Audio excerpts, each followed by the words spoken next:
Alors, nous allons parler de la formation de l'imparfait en espagnol. Tout d'abord, un petit rappel, c'est un temps du passé qu'on utilise pour décrire. Par exemple, hier il neigeait, je suis allée à la plage, il faisait beau et l'eau était bonne. Et également pour parler d'une habitude dans le passé. Quand j'étais petit, j'allais à l'école à pied.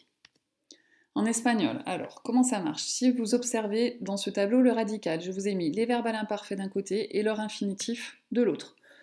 Le radical est en noir.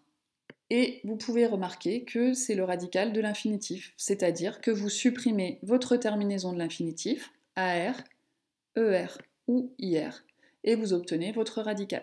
Attention, le verbe pronominal, je vous rappelle que le pronom se place après l'infinitif, et quand vous conjuguez votre verbe, vous devez replacer votre pronom avant le verbe. Vous pouvez remarquer qu'il y a 3 groupes en espagnol, les verbes en AR, les verbes en ER et les verbes en IR. Pour le radical, je vous laisse conjuguer ces 4 verbes et je vous conseille d'arrêter la vidéo si vous voulez vous entraîner, puisque maintenant je vais vous donner la solution. Pour estar, est, destruir, destru, llegar, lleg, et detener, deten.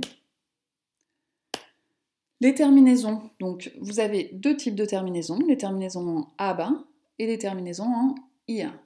Si vous observez vos infinitifs, vous voyez que les terminaisons en aba correspondent au verbe en ar et les terminaisons en ia correspondent au verbe en er et au verbe en ir. Voici les terminaisons pour toutes les personnes. N'oubliez pas l'accent sur le habamos et sur les i de toutes les personnes pour les verbes en er, ir. Je vous ai écrit les pronoms pour vous repérer, mais souvenez-vous qu'en espagnol, on ne les utilise pas puisque la terminaison marque la personne.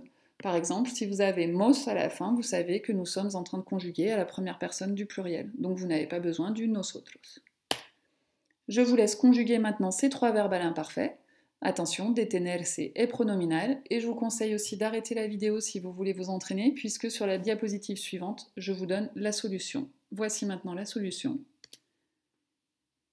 avec le verbe pronominal et ses pronoms qui se déclinent à toutes les personnes. Vous avez seulement 3 irréguliers, c'est une bonne nouvelle, ser, ver et ir. Tous les autres verbes se conjuguent sur le modèle que je vous ai montré précédemment. Voilà, c'est tout. Bonne conjugaison